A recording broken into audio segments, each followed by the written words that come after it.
Good morning, students. Today we are starting chapter electrochemistry. This is the branch of chemistry in which we studied about the relationship between electrical energy and chemical energy.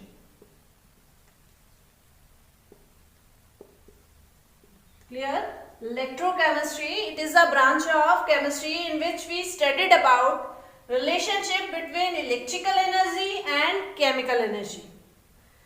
There are two types of cells in your syllabus, electrolytic cell and electrochemical cell. Electrolytic cell, it converts electrical energy into chemical energy. Electrolytic cell, it converts electrical energy into chemical. And electrochemical cell, it converts chemical energy to electrical energy. So first we are starting electrolytic cell. Electrolytic cell, it converts electrical energy into chemical energy. Chemical energy, it means there will be a chemical reaction. Generally this chemical reaction is redox reaction. It means simultaneously reduction and oxidation process occurs. And this process, it means conversion of electrical energy to chemical energy, this process is non-spontaneous process. Because this process can't be conducted by external agency. जब तक आप outer side से कोई भी force external energy provide नहीं करोगे तक ये प्रोसेस नहीं होगा. External energy it means we are providing electricity. और इलेक्ट्रिसिटी हम किसकी हेल्प से प्रोवाइड करेंगे? With the help of battery. Battery के थ्रू इलेक्ट्रिकल एनर्जी प्रोवाइड करेंगे. देन कंटेनर के अंदर केमिकल एनर्जी होगी. इस इलेक्ट्रोलिटिक सेल में हम एक टर्म यूज करेंगे electrolysis. Electrolysis word derive from two words. Electro it means electrolytes, lysis it means breakdown. The process in which electrolyte breaks down in presence of electricity, then this process is called electrolysis. ये whole process, ये electrolysis का process किसमें conduct हो रहा है? electrolytic cell के अंदर. देखो इसके लिए हमें क्या करना है? एक कंटेनर लेना है. कंटेनर में हम लेंगे इलेक्ट्रोलाइट. कंडीशन क्या है? Electrolyte should be in aqueous condition और molten state. Second thing, container में 2 इलेक्ट्रोड फिक्स करेंगे और इलेक्ट्रोड का कनेक्शन होगा बैटरी से. एक इलेक्ट्रोड पॉजिटिव टर्मिनल से कनेक्टेड होगा, दैट इज एनोड, और एक इलेक्ट्रोड नेगेटिव टर्मिनल से कनेक्टेड होगा, दैट इज कैथोड. और जैसे ही हम इस बैटरी को कनेक्ट करेंगे, सॉल्यूशन के थ्रू इलेक्ट्रिसिटी पास होगी और इस सॉल्यूशन यानी इलेक्ट्रोलाइट में जो भी आपने कंपाउंड लिया है उसके कंपोनेंट्स इन दोनों इलेक्ट्रोड्स पे आके डिपॉजिट होंगे. तो फॉर एग्जांपल हम ले रहे हैं NaCl. NaCl इलेक्ट्रोलाइट की तरह एक्ट करेगा. इट मींस NaCl को आप मोल्टन स्टेज में भी ले सकते हो और एक्वस स्टेज में भी ले सकते हो. अगर हमने इसको मोल्टन स्टेज में ले लिया तो जैसे ही आप इलेक्ट्रिसिटी पास करोगे मोल्टन NaCl से, तो ये दो कंपोनेंट 2 आयंस के अंदर ब्रेक डाउन हो जाएगा, Na+ और Cl-. अब ये Na+ it is the cation because इसके ऊपर पॉजिटिव चार्ज है. ये एक इलेक्ट्रोड से अट्रैक्ट होगा और वहां जाके डिपॉजिट हो जाएगा. कैटायन जिस इलेक्ट्रोड से अट्रैक्ट होगा, जिस इलेक्ट्रोड पे डिपॉजिट होगा, वो इलेक्ट्रोड है कैथोड. देखो इसी कैटायन से ही वर्ड पड़ गया कैथोड। ये कैटायन कैथोड पे जाके डिपॉजिट होगा। कैसे डिपॉजिट होगा, किस फॉर्म में, आयन की फॉर्म में। इट मींस ये क्या करेगा, वहां पर इलेक्ट्रॉन्स को गेन करेगा और Na की फॉर्म में कन्वर्ट होते ही कैथोड पे डिपॉजिट हो जाएगा। तो इसमें क्या हो रहा है, इस होल प्रोसेस में गेन ऑफ इलेक्ट्रॉन, और गेन ऑफ इलेक्ट्रॉन के प्रोसेस को बोलते हैं रिडक्शन।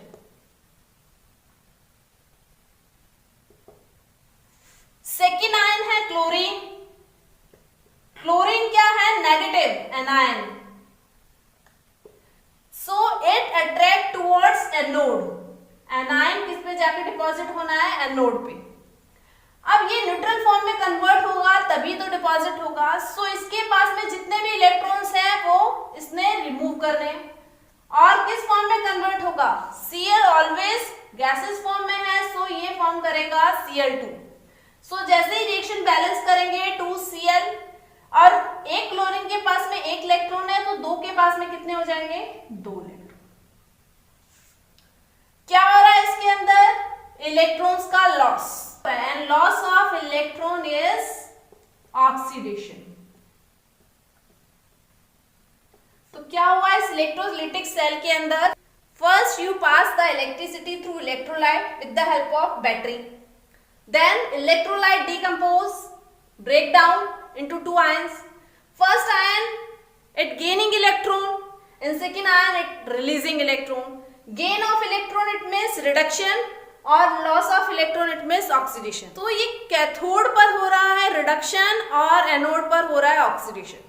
तो जब भी आपसे इन इलेक्ट्रोड की डेफिनेशन पूछी जाए तो जनरली हम ये टर्म यूज नहीं करेंगे कि जो इलेक्ट्रॉन नेगेटिवली चार्ज है कैथोड है, जो पॉजिटिवली चार्ज है वो एनोड है, ऐसा नहीं है। Exact the electrode where reduction occur call cathode, जहां भी रिडक्शन हो रहा है वो कैथोड, और जहां पर भी ऑक्सीडेशन हो रहा है वो एनोड। तो इस केस के अंदर एनोड पे ऑक्सीडेशन, इलेक्ट्रोलिटिक सेल हो या इलेक्ट्रोकेमिकल सेल, दोनों ही केसेस में एनोड पर ऑक्सीडेशन होना है और कैथोड पर रिडक्शन। बट साइन थोड़े चेंज हो जाते हैं लेकिन प्रोसेस सेम रहेगा। Now next topic we are doing qualitative and quantitative. Qualitative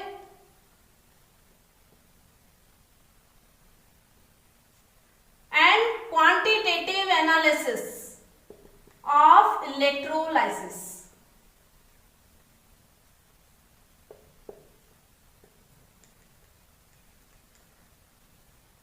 देखो क्वालिटेटिव एस्पेक्ट किसका है, इलेक्ट्रोलाइसिस का। अगर फॉर एग्जांपल हमने लिया है NaCl इलेक्ट्रोलाइट, तो ये इलेक्ट्रिसिटी पास करने पर ब्रेक डाउन हो रहा है 2 आयंस के अंदर, और वो आयंस हैं Na+ और Cl-। तो इलेक्ट्रोलाइट्स के अंदर इलेक्ट्रिसिटी पास करने पर जो आयंस मिल रहे हैं उन आयंस को फाइंड आउट करना है क्वालिटेटिव, यानी ये जानना है कि कौन सा आयन इलेक्ट्रोड पे आके डिपॉजिट हो रहा है, दैट इज क्वालिटेटिव। और अगर हम ये चेक करें कि एक इलेक्ट्रोड पे कितना सोडियम आके डिपॉजिट हो रहा है, इट मीन्स हम उसकी अमाउंट, उसका मास चेक कर रहे हैं, या क्लोरीन कितना डिपॉजिट हो रहा है उसका भी अमाउंट या मास चेक कर रहे हैं, then that was quantitative analysis. तो 2 एस्पेक्ट्स हैं। फर्स्ट हम स्टडी कर रहे हैं क्वालिटेटिव, जिसके अंदर हमने क्या डिस्कस करना है, प्रोडक्ट ऑफ इलेक्ट्रोलाइसिस। ये इंपॉर्टेंट टॉपिक है, इस पे बेस बहुत सारे क्वेश्चंस आते हैं। पहले हम डिस्कस करेंगे कि कौन कौन से फैक्टर्स हैं जो इलेक्ट्रोलाइसिस के प्रोडक्ट को अफेक्ट करते हैं। फर्स्ट फैक्टर ले रहे हैं SRP, स्टैंडर्ड रिडक्शन पोटेंशियल। इसके लिए आपको लर्न करनी पड़ेगी इलेक्ट्रोकेमिकल सीरीज, जिसमें आप सीक्वेंस याद कर लीजिए, उनका एग्जैक्ट वैल्यू याद करने की जरूरत नहीं है। वैसे एग्जाम के अंदर आ सकते हैं उनकी वैल्यूज, पर्टिकुलर एक एटम की स्टैंडर्ड रिडक्शन पोटेंशियल आपको गिवन होगा, लेकिन फिर भी आपको थोड़ा आइडिया होना चाहिए। लाइक फर्स्ट नंबर पे जिसका रिडक्शन पोटेंशियल कम है, like lithium, then potassium, sodium, इस सीक्वेंस में आपने याद कर लेने। देखो जिसका स्टैंडर्ड रिडक्शन पोटेंशियल ज्यादा होगा उसका रिडक्शन होगा। अब रिडक्शन कौन से इलेक्ट्रोड पे होता है, कैथोड पे। कैथोड पे भी आयन डिपॉजिट होने वाला है उसका रिडक्शन पोटेंशियल ज्यादा होना चाहिए, तभी वो आके डिपॉजिट होगा। और अगर किसी का स्टैंडर्ड रिडक्शन पोटेंशियल लो है तो उस केस में उसका होगा ऑक्सीडेशन, और ऑक्सीडेशन का प्रोसेस होता है एनोड पे। इट मींस एनोड पे कौन सा आयन आके डिपॉजिट होगा, it will be decided by the reduction potential. Reduction potential है सो इसकी वैल्यू जितनी लो होगी उसी का ऑक्सीडेशन होगा एनोड पर। सेकेंड फैक्टर है nature of electrolyte. It means आपने जो इलेक्ट्रोलाइट लिया है लाइक NaCl लिया है तो उसी के दो कंपोनेंट्स मिलेंगे Na और Cl। AgNO3 लिया है तो उसी के कंपोनेंट्स आपको इलेक्ट्रोड्स में मिलेंगे, Ag मिलेगा, NO3 मिलेगा। सो नेचर ऑफ इलेक्ट्रोलाइट भी डिसाइड करता है product of electrolysis. Third is concentration of electrode. Third is concentration of electrolyte. जो आपने इलेक्ट्रोलाइट लिया है इज इट डाइल्यूट और कंसंट्रेटेड, इस पे भी डिपेंड करता है प्रोडक्ट। फोर्थ है नेचर ऑफ इलेक्ट्रोड्स। इलेक्ट्रोड दो टाइप के हो सकते हैं, it is active and inert. Inert के अंदर एक ही एग्जांपल है आपकी एनसीईआरटी के अंदर, दैट इज प्लेटिनम, और रिमेनिंग जितने इलेक्ट्रोड्स होंगे वो एक्टिव होंगे और उनके अकॉर्डिंग भी इलेक्ट्रोलाइसिस का प्रोडक्ट डिसाइड होगा। एंड फोर्थ है इलेक्ट्रोलाइट का मीडियम कैसा है। It means either in aqueous और molten state, either it is molten और एक्वस स्टेट।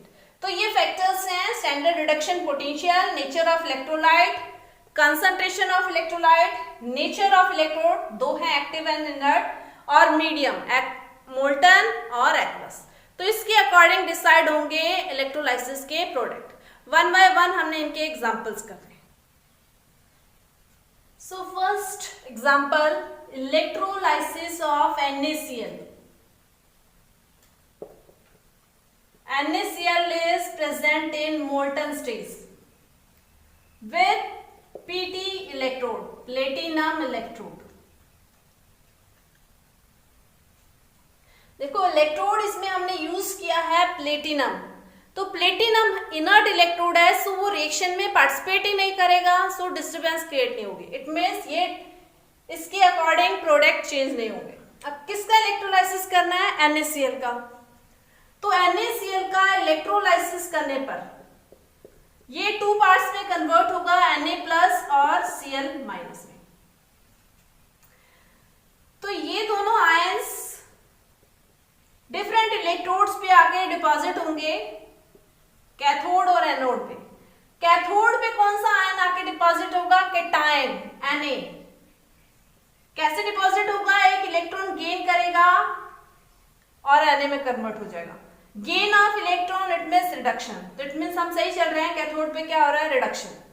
एनोड पे क्या होना है, क्लोरीन माइनस आयन आएगा बट ये एक इलेक्ट्रॉन लूज करके किसमें कन्वर्ट हो जाएगा, Cl में। लेकिन Cl क्या है, गैसेस फॉर्म में है, सो Cl2 रिएक्शन बैलेंस करने पर इसमें यूज होंगे, रिएक्शन बैलेंस करने पर इसमें रिलीज होंगे 2 इलेक्ट्रॉन्स। तो ये सिंपल प्रोसेस था। इलेक्ट्रोड भी डिस्टर्बेंस क्रिएट नहीं कर रहा था, प्लस NaCl क्या है, मोल्टन स्टेज में, सो उसमें भी कोई चेंज नहीं हुआ। नाउ सेकेंड एग्जांपल ले रहे हैं product of electrolysis of NaCl। Change क्या है, now NaCl in aqueous condition with platinum electrode. Platinum electrode है दैट इज इनर्ट इलेक्ट्रोड, सो ये रिएक्शन के अंदर पार्टिसिपेट ही नहीं करेगा। नाउ NaCl सेम वे में ये डिसोसिएट होगा Na+ और Cl-। कैथोड पर डिपॉजिट होना है Na और एनोड पे डिपॉजिट होना है क्लोरीन, बट ये एक्वस कंडीशन में है, सो इन आयन के साथ में कंपटीशन के लिए वाटर मॉलिक्यूल भी प्रेजेंट है। जब टू आयंस कंपटीशन में है तो आपने चेक करना है उनका reduction potential, standard reduction potential. तो सोडियम का रिडक्शन पोटेंशियल है -271 वोल्ट और वाटर का रिडक्शन पोटेंशियल है -0.83 वोल्ट। क्लोरीन का रिडक्शन पोटेंशियल है 1.36 वोल्ट प्लस का और वाटर का है प्लस का 1.23 वोल्ट। अब कैसे होगा, देखो सोडियम और वाटर दोनों ने किस पे जाके डिपॉजिट होना है, कैथोड पे। इट मींस कैथोड पर क्या होता है, रिडक्शन। और रिडक्शन किसका होगा, जिसका रिडक्शन पोटेंशियल ज्यादा है। तो दोनों केसेस में रिडक्शन पोटेंशियल किसका ज्यादा है, देखो दोनों ही वैल्यू माइनस में है, इट मींस मोर वैल्यू है -0.83 वोल्ट। सो वाटर जाके डिपॉजिट हो जाएगा। कैसे डिपॉजिट होगा, कैथोड पर रिडक्शन होना है, इट मींस वाटर मॉलिक्यूल ने गेन करने हैं इलेक्ट्रॉन्स। गेन करने पर ये फॉर्म करते हैं हाइड्रोजन गैस।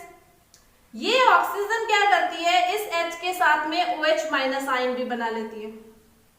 रिएक्शन को बैलेंस करेंगे तो ये कंप्लीट हो जाएगा।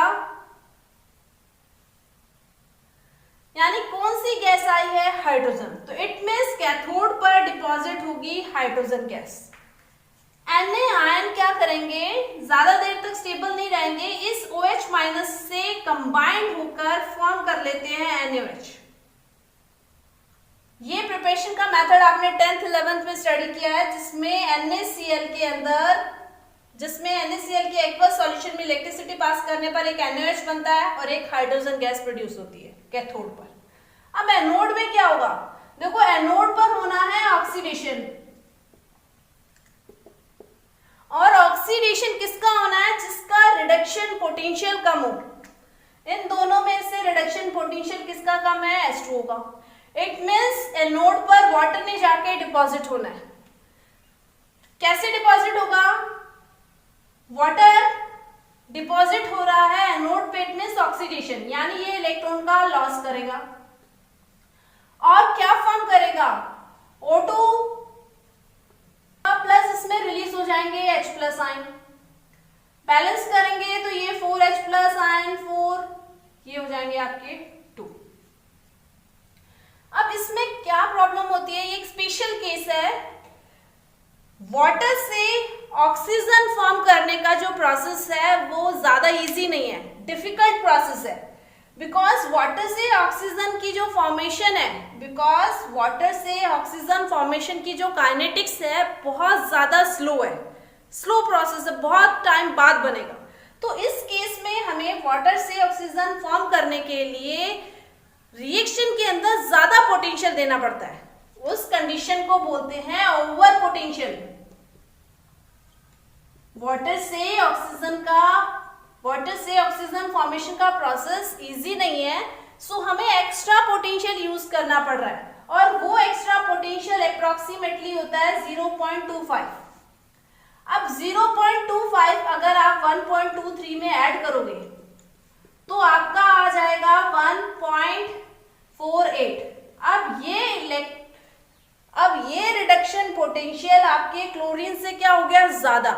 और रूल क्या है कि एनोड पर जो मेटल एलिमेंट डिपॉजिट होने वाला है उसका रिडक्शन पोटेंशियल क्या होना चाहिए, कम। सो इस केस के अंदर क्लोरीन जाके एनोड के ऊपर डिपॉजिट होगी।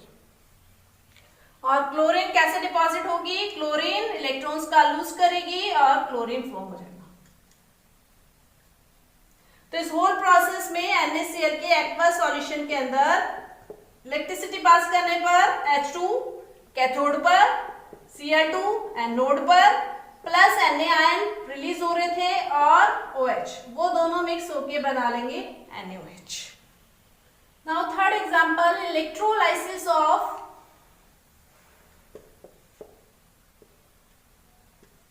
cuprous chloride, and it is also in aqueous condition with platinum electrode. Copper chloride जब डिसोसिएट होगा तो एक कॉपर आयन फॉर्म होगा प्लस क्लोराइड। दो आयंस दो इलेक्ट्रोड पे जाके डिपॉजिट होने हैं, कैथोड एंड एनोड पे। कैथोड पे कौन सा आयन आएगा? कॉपर, और एनोड पे आएगा क्लोराइड। अब देखो इसके अंदर आपने जो कंपाउंड लिया है वो एक्वस कंडीशन में, it means water molecule present है दोनों ही केसेस में। कंपटीशन होगा, अगेन आपको स्टैंडर्ड रिडक्शन पोटेंशियल का केस फॉलो करना है।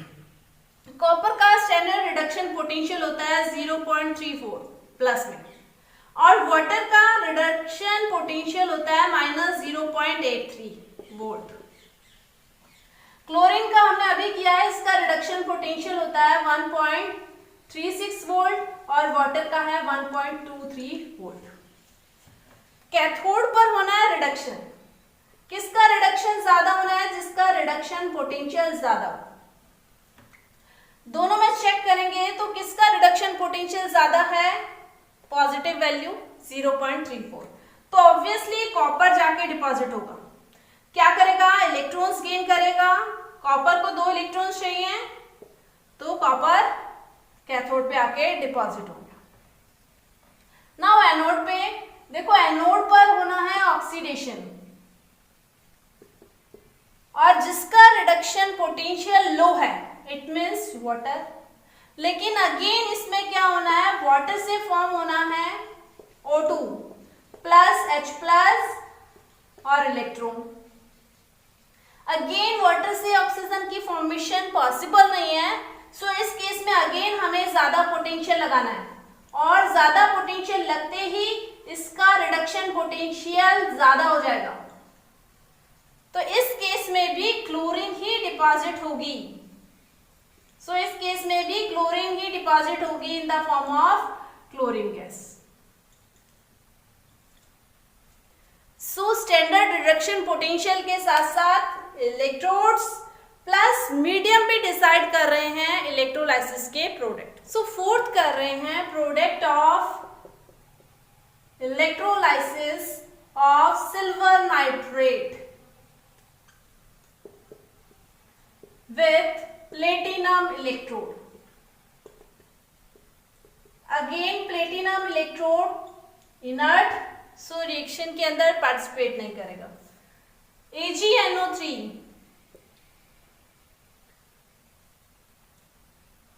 It is aqueous. AgNO3 divide होगा Ag प्लस NO3 माइनस के अंदर। Again 2 electrode, cathode and anode. Cathode पर डिपॉजिट होगा कैटायन Ag, एनोड पर डिपॉजिट होगा नाइट्रेट। एक्वस कंडीशन है, सो कंपटीशन के लिए यहां प्रेजेंट है वाटर मॉलिक्यूल। अब इनका रिडक्शन पोटेंशियल चेक करना पड़ेगा। सिल्वर का रिडक्शन पोटेंशियल होता है 0.80 वोल्ट पॉजिटिव, और वाटर का होता है माइनस का 0.83 वोल्ट। वाटर का जब ऑक्सीडेशन होना हो तो उस केस में इसका रिडक्शन पोटेंशियल होता है 1.23 वोल्ट, और नाइट्रेट का होता है 0.96 वोल्ट। दोनों कैथोड पर होना है रिडक्शन, जिसका रिडक्शन पोटेंशियल ज्यादा है उसका रिडक्शन होगा। दोनों में से वैल्यू किसकी ज्यादा है? सिल्वर की। सो सिल्वर 1 इलेक्ट्रॉन गेन करेगा और किस में कन्वर्ट हो जाएगा? Ag में। राइट साइड 2 आयंस है नाइट्रेट एंड वाटर। देखो अगेन इसमें स्पेशल केस है, एनोड पर होना है ऑक्सीडेशन। ऑक्सीडेशन होना है जिसका रिडक्शन पोटेंशियल कम हो, इट मींस इसका नाइट्रेट का। लेकिन नाइट्रेट का कभी भी ऑक्सीडेशन नहीं हो सकता, बिकॉज नाइट्रेट खुद एक ऑक्सीडाइज सब्सटेंस है। फर्दर ये ऑक्सीडाइज नहीं हो सकता, ये इसकी हाई ऑक्सीडेशन स्टेट है, उससे ज्यादा ऑक्सीडेशन नंबर में नहीं जा सकती, इसलिए ये कभी भी ऑक्सीडेशन रिएक्शन में पार्टिसिपेट नहीं करेगा। तो रिमेनिंग पार्ट किसका है? वाटर। सो वाटर ही इस पे आके डिपॉजिट हो सकता है। वाटर ने करना है इलेक्ट्रॉन का लॉस, प्लस रिलीज हो जाएगी ऑक्सीजन गैस, इलेक्ट्रॉन इसमें से लूज हुए हैं तो यहाँ पर रिमेनिंग होगा H plus ion. Reaction balance करेंगे तो 4H plus 4 electron and 2s2। तो ओवरऑल रिएक्शन के अंदर कैथोड पर डिपॉजिट हुआ Ag और एनोड पर ऑक्सीजन गैस रिलीज होगी। नेक्स्ट हम ले रहे हैं 5th नंबर का example, product of electrolysis of silver nitrate. Again it is aqueous but we have changed the electrode. Now here is silver electrode. Silver is not inert. It means ये reaction में participate करेगा। Silver nitrate का dissociation same way में होना है Ag plus NO3 minus. Cathode पर होना है रिडक्शन और एनोड पर ऑक्सीडेशन। Ag प्लस आयन इसका रिडक्शन पोटेंशियल 0.80, H2O का माइनस 0.83 और सिल्वर का भी इसी आयन की तरह सेम ही होता है 0.80 वोल्ट। यही सेम इलेक्ट्रोड एनोड पर भी डिस्टरबेंस क्रिएट करेगा, यहां पर उसका है 0.80 वोल्ट। इन केसेस में जिसका रिडक्शन पोटेंशियल ज्यादा होगा वही डिपॉजिट होगा। Ag प्लस और Ag का सेम ही है और उनकी वैल्यू H2O से ज्यादा है, तो इस केस में भी Ag ही डिपॉजिट होगा कैथोड पर। नाउ एनोड पे NO3 minus already higher oxidation number में है, सो ये ऑक्सीडाइज नहीं होने वाला। वाटर एंड Ag, नाउ किसका रिडक्शन पोटेंशियल लो है? Ag का। तो ऑक्सीडेशन किसका होता है? जिसका रिडक्शन पोटेंशियल लो, तो इस केस में भी Ag। अब Ag क्या करेगा? एनोड है, ऑक्सीडेशन होना है, इलेक्ट्रॉन का लॉस करेगा, किसमें कन्वर्ट हो जाएगा? Ag प्लस और इलेक्ट्रॉन रिलीज हो जाएंगे। तो देखो ये एक स्पेशल केस है जिसमें सिल्वर नाइट्रेट एक्वस कंडीशन में विद Ag इलेक्ट्रोड दोनों में ही Ag डिपॉजिट हो रहे हैं।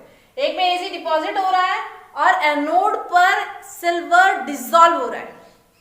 इस प्रोसेस का यूज करते हैं हम सिल्वर के प्यूरिफिकेशन के लिए, यानी जिसमें दोनों ही इलेक्ट्रोड सिल्वर के हैं और आपको सिल्वर को ही प्यूरिफाई करना है। एनोड जनरली आपने छोटी क्लासेस में पढ़ा है प्यूरिफिकेशन का मेथड, जिसमें एनोड ऑलवेज हम इम्प्योर मेटल का लेते हैं और इम्प्योर मेटल इस केस में डिसॉल्व होना स्टार्ट हो जाएगी, और कैथोड लेते हैं प्योर मेटल का बिकॉज इसमें मेटल ने आके डिपॉजिट होना है।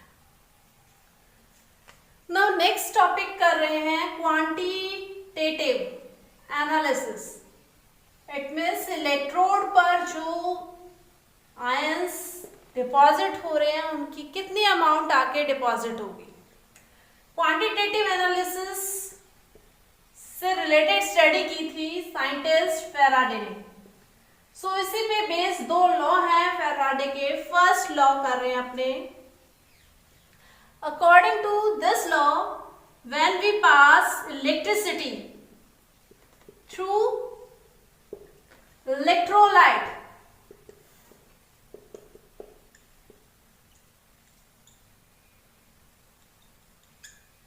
then amount of substance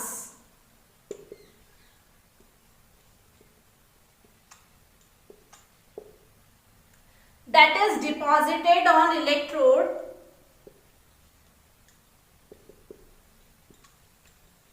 is directly proportional to their charge. Amount of substance it means उसको हमने ले लिया W. W is the mass proportional to charge. उसको हमने शो कर लिया Q से। डायरेक्टली प्रोपोर्शनल का साइन रिमूव करने पर हम यहाँ एक कांस्टेंट लगाते हैं Z। तो ये फेराडे के फर्स्ट लॉ के अकॉर्डिंग फॉर्मूला बन गया W is equal to ZQ। Z यहां पर है इलेक्ट्रोकेमिकल इक्विवेलेंट। इसको कैसे फाइंड आउट करना है? इसका फॉर्मूला होता है Z is equal to atomic mass और मॉलिक्यूलर मास। अगर आप एक सिंगल एलिमेंट की बात कर रहे हो तो एटॉमिक मास, अदरवाइज पूरे मॉलिक्यूल की बात कर रहे हो तो molecular mass upon Faraday.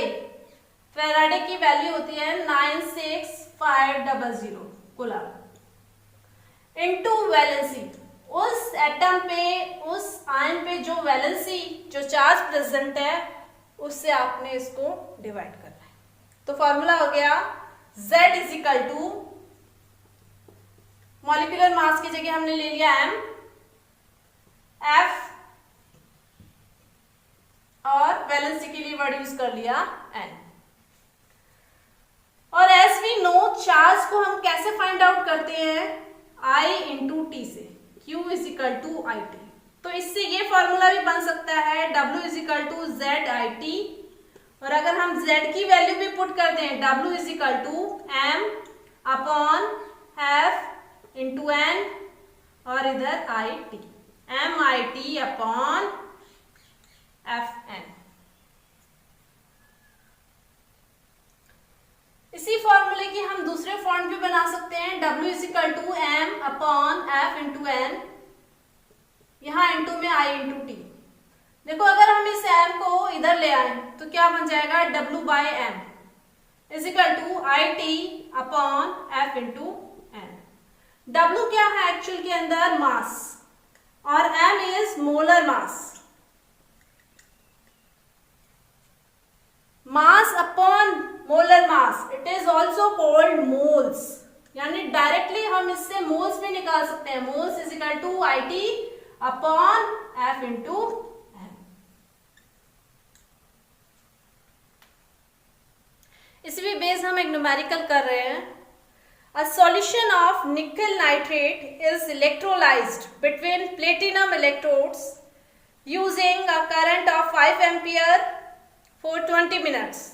What mass of nickel is deposited at cathode if the atomic mass of nickel is given 58.7? So इसमें क्या गिवन है? करंट की अमाउंट आपको गिवन है 5 एम्पियर, टाइम आपको गिवन है 20 मिनट्स, और निकिल का एटॉमिक मास 58.7। फाइंड आउट करना है मास ऑफ निकिल। तो देखो निकिल का फॉर्मूला है nickel nitrate, its formula is NiNO3 whole twice. यानी निकिल पे कितना चार्ज है? +2। जब निकिल डिपॉजिट होगा तो 2 इलेक्ट्रॉन्स को गेन करेगा, तभी डिपॉजिट होगा। तो आपने निकालनी है इसकी अमाउंट। इसके लिए फेराडे के फर्स्ट लॉ के अकॉर्डिंग फॉर्मूला है W is equal to ZQ। ZQ की जगह हम यूज कर सकते हैं IT, और Z का फॉर्मूला होता है M by F into N। M मतलब मॉलिक्यूलर मास, और अगर सिंगल एटम की बात हो रही है तो atomic mass, it is 58.7। F याद रखना है आपने 96500, और N है वैलेंसी, या कितने इलेक्ट्रॉन्स ऐड या लूज हो रहे हैं। तो 2 इलेक्ट्रॉन्स हैं, ये वैल्यूज हम यहाँ पुट कर देंगे। 58.7/96500 इंटू 2। आई की वैल्यू गिवन है 5 एंड टाइम है 20 मिनट्स। इसको सेकेंड में भी कन्वर्ट करना है, तो आपका आंसर अप्रोक्सीमेटली आ जाएगा 1.825 ग्राम। तो इस टाइप से आपने इस पे बेस्ड न्यूमेरिकल करना है। Now second law of Faraday. According to this law, when 2 cells are connected in series, 2 cells हैं इलेक्ट्रोलाइटिक सेल, उनको आपने सीरीज में कनेक्ट कर दिया, and same electricity या same current passes through both of the solution, both of the electrolytes, then the masses of deposited substances is directly proportional to their equivalent weights. It means अगर first substance deposit हो रहा है, its mass is W1 is directly proportional to their equivalent weight E1। Second substance जो deposit होगा W2, it is also directly proportional to their equivalent weights.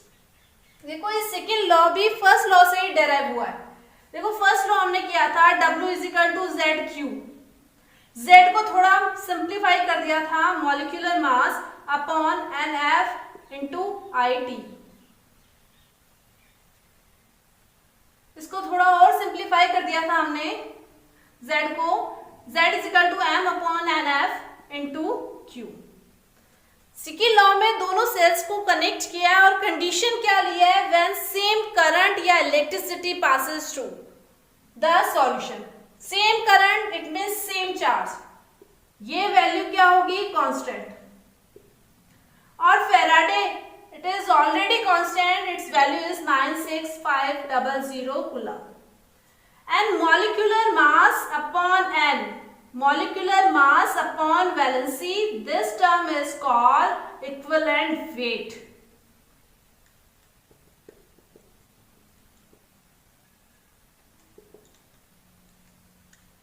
सो इससे formula बन जाएगा W is equal to E। First substance का W1 के according E1, W2 का E2। तो okay students, आज की वीडियो में हमने इतना ही करना है। आपके लिए असाइनमेंट है। Your first question is predict the product of electrolysis in dilute solution of H2SO4 with platinum electrode. Second question, how much charge is required for the following reductions? First part, 1 mole of Al plus 3,2Al. Second part, 1 mole of copper plus 2 copper. Its third part is 1 mole of MnO4 minus 2 Mn plus 2. Third question, how much electricity in terms of Faraday is required to produce? First part, 20 gram of calcium from molten calcium chloride, and second part is 40 gram of aluminium from molten Al2O3. Okay students, thank you so much.